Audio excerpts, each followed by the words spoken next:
Sophie Cunningham goes in the post-game press conference and confirms what we've all known all along. This locker room is split, and she uses the term different islands going on in this locker room. It turns out that Christy Sides and all those toilet paper mummy activities, all those scavenger hunt activities, the wiffle ball coming back from the Olympic break, it turned out that those stupid games actually played a big part, along with Erica Wheeler's veteran leadership, keeping this locker room, keeping this team together. Did Sophie Cunningham just expose the entire Indiana Fever situation?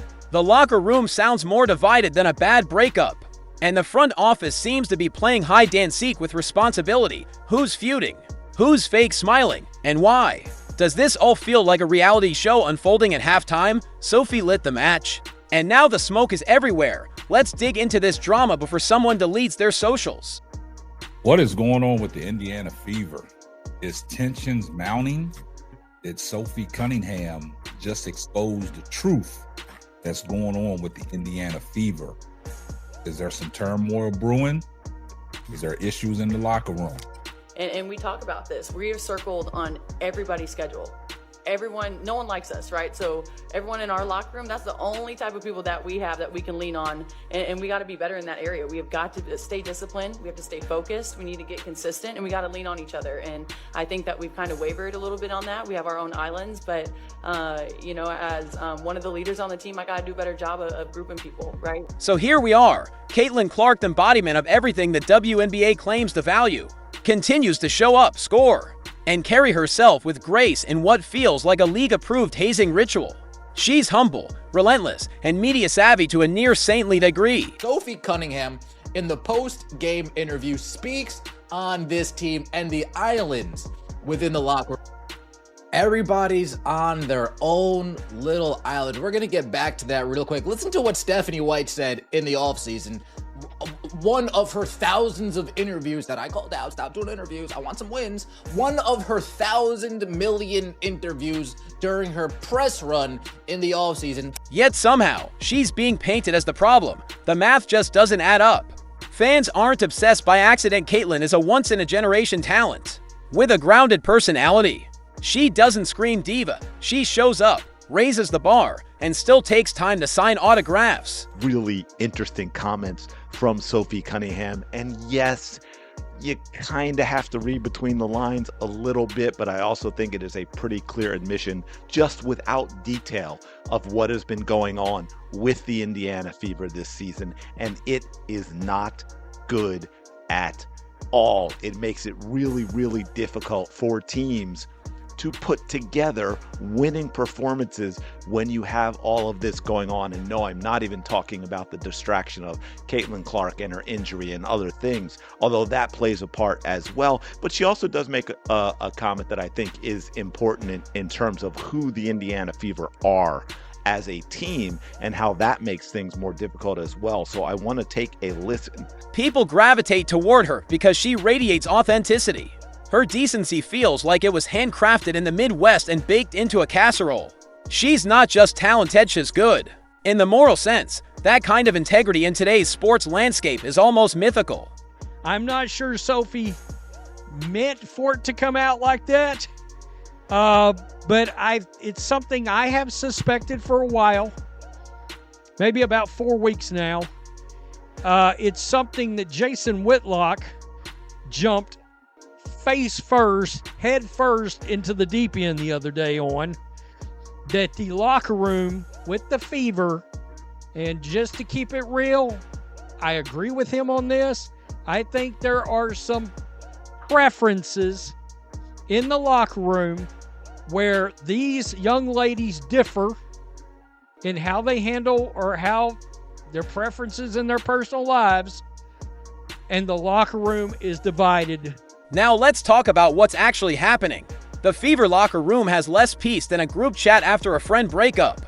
The front office is rearranging deck chairs on the Titanic while Caitlin, the franchise's crown jewel, is taking elbows and shade from her own teammates. Chemistry, more like resentment. This isn't development. It's dysfunction. It's like locking Einstein in a preschool classroom with crayons. Caitlin's vision is wasted on teammates more interested. in solo heroics than passing to the open star. I've been watching that Sophie Cunningham thing on repeat, man. That clip where she grabbed the girl and threw her down, so foul.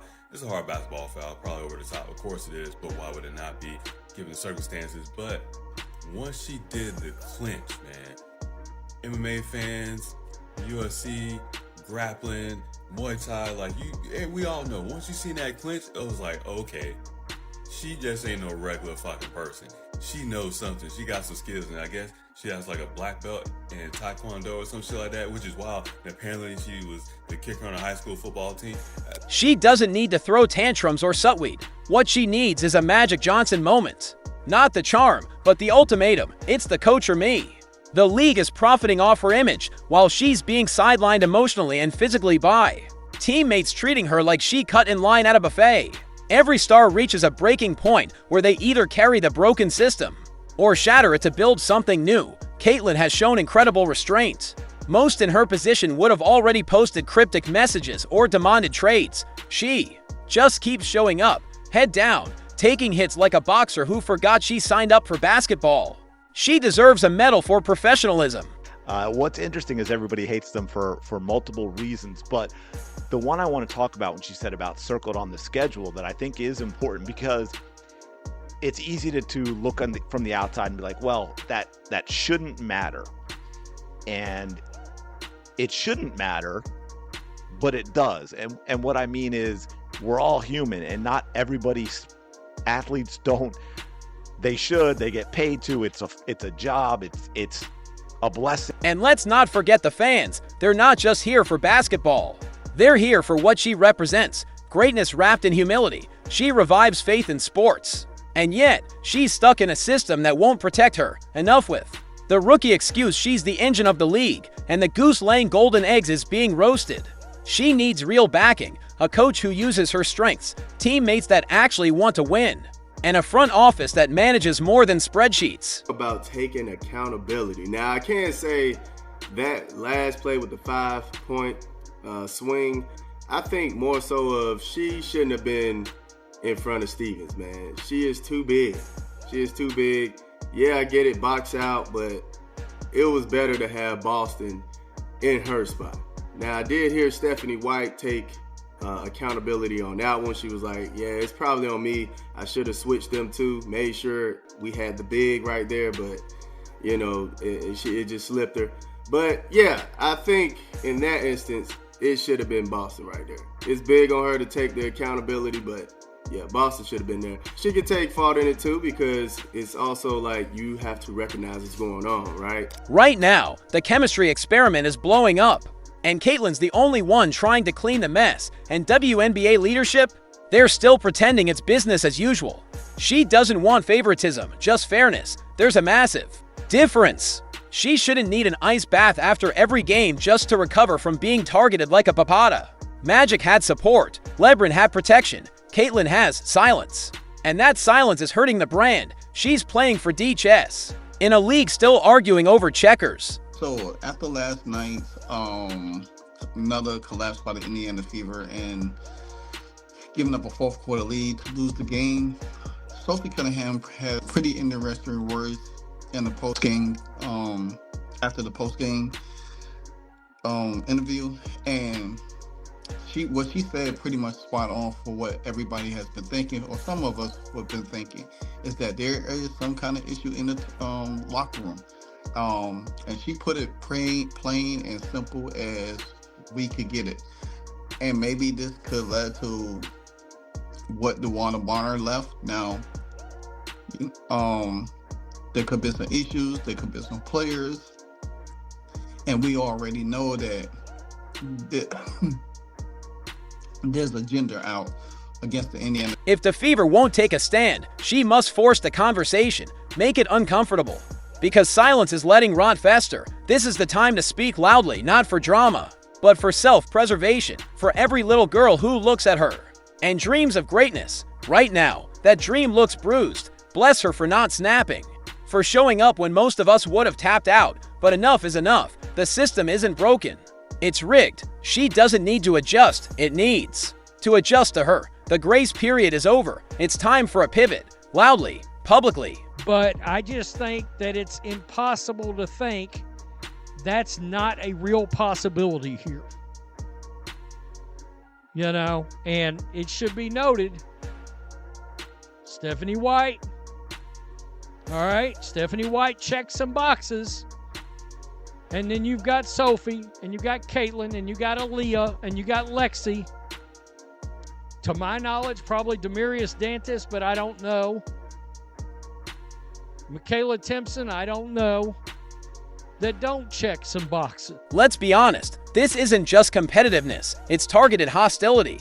Players are sweating in real time with their actions. Natasha Howard's icy attitude, that's not new. She clocked Caitlin's rise and decided to stonewall it. Jealousy is free, but animosity is a choice. Brianna Turner. She and Howard basically started the anti-Clark campaign. Every packed arena, every highlight clip, every headline mentioning Clark triggers them. It's not just about basketball, it's personal, and Duana Bonner. That was less defense and more vendetta in motion, launching herself at Caitlin like a guided missile.